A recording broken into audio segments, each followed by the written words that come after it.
Ó, pessoal, o sistema digestório desses animais aqui, ó, é completo novamente. Tem a presença da boca, as papilas orais e todo o tubo aqui digestivo até sair no reto, no ânus.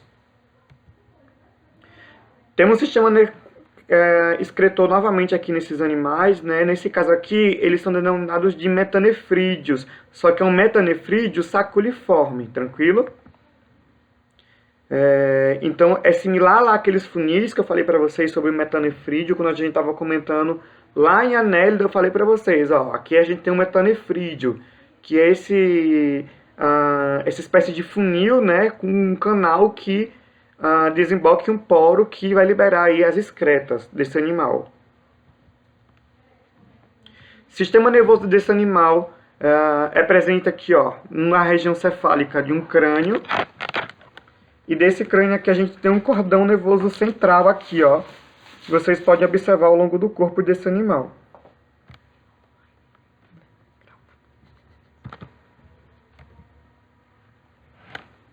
Ó, sistema respiratório aqui desse animal é presente aqui, ó, e a gente observa a presença de um sistema respiratório traqueal. Então eu vou comentar com vocês lá em artrópoda mais detalhadamente sobre esse sistema respiratório traqueal. Mas basicamente aqui, o que acontece? A cutícula desse indivíduo ela é fina e ela é permeável também.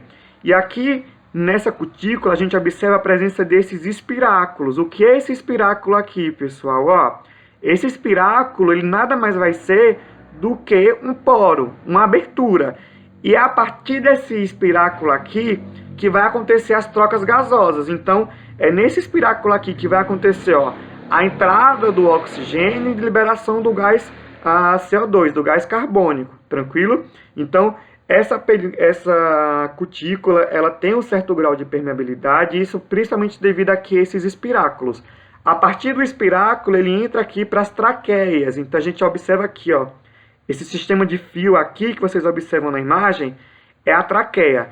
É por essa traqueia aqui que vai acontecer aí a difusão aí, entre aspas, né, difusão, mas sim a distribuição aí do oxigênio por todo o corpo desse animal e a captura aí do gás carbônico.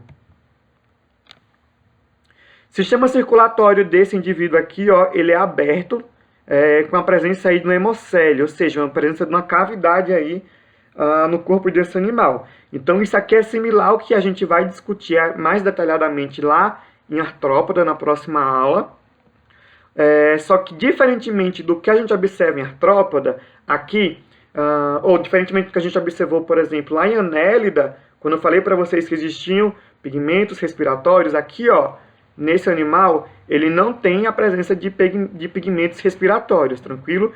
Então, o que eu quero que vocês façam eu entreguei para vocês lá um quadrinho comparativo com algumas características de todos os sistemas e eu quero justamente que vocês coloquem isso. Olha que legal. Lá em Annelida tinha pigmento respiratório.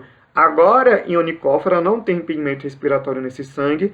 Então, quando vocês forem discutir e escrever as principais características que são observadas no sistema desses animais, eu quero que vocês preencham o quadrinho comparativo adicionando essas características. Porque vai ficar muito mais claro para vocês, no final, olhar para aquele quadro comparativo e observar aí as diferenças que a gente observa nesses animais, assim também como as similaridades. Olha aqui, ó, o coração desse animal, ele tem a presença de um coração, é um coração tubular, que a gente observa aqui nesse animal, tranquilo? E aí existe um par de ósseos para cada segmento desse corpo. Então aqui a gente tem vários segmentos desse corpo. A delimitação desse segmento, quando vocês olharem para o animal, ela pode ser feita a partir dos lobópodes. Então olha para a perna desse animal aqui, e aí vocês vão conseguir então estabelecer onde que está aí a presença dos segmentos corpóreos desses animais. Não olha para a anelação, olha para o lobópodes, que o lobópodes vai indicar justamente isso.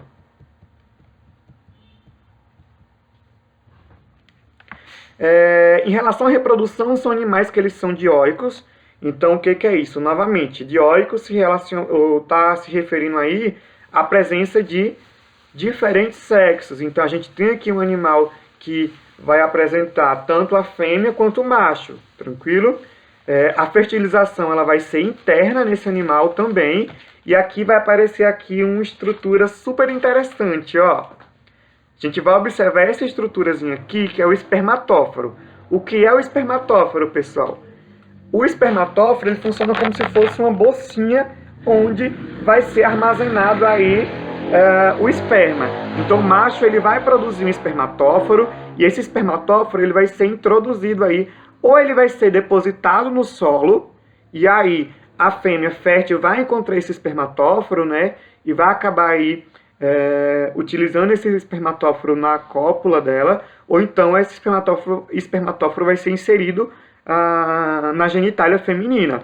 E aí essa bolsinha de esperma, o legal dela é que isso aqui vai permitir com que esse esperma fique armazenado por algum tempo ali, até que ocorra a fertilização. Isso faz o quê, pessoal? Isso vai aumentar aí a possibilidade de cópula desse animal. Então, encontrar um parceiro sexual é sim uma restrição. E esse espermatóforo ele surge aí justamente nessa perspectiva de conseguir então superar algumas barreiras relacionadas à reprodução desses animais. A gente vai falar um pouquinho novamente sobre espermatóforo quando a gente estiver falando lá sobre insetos.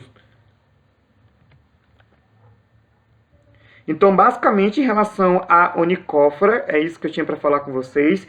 Então, hoje a gente introduziu os artrópodas, né? Então, a gente começou a conversar sobre artrópoda, falando agora, a princípio, sobre esses grupos que estão correlacionados com artrópodas, que foi tardígrada, né? O filo tardígrada e agora o filo onicófora. Então, nossa próxima aula, a gente vai começar a entrar aí dentro do maior grupo de animais, né, que é o filo artrópoda, e a gente vai começar falando sobre características principais aí desse filo, o que é geral para todos os artrópodas, e depois a gente vai entrar aí dentro dos grupos de artrópoda. A gente vai conversar sobre Quilicerata, que é onde está presente aí as aranhas, os escorpiões.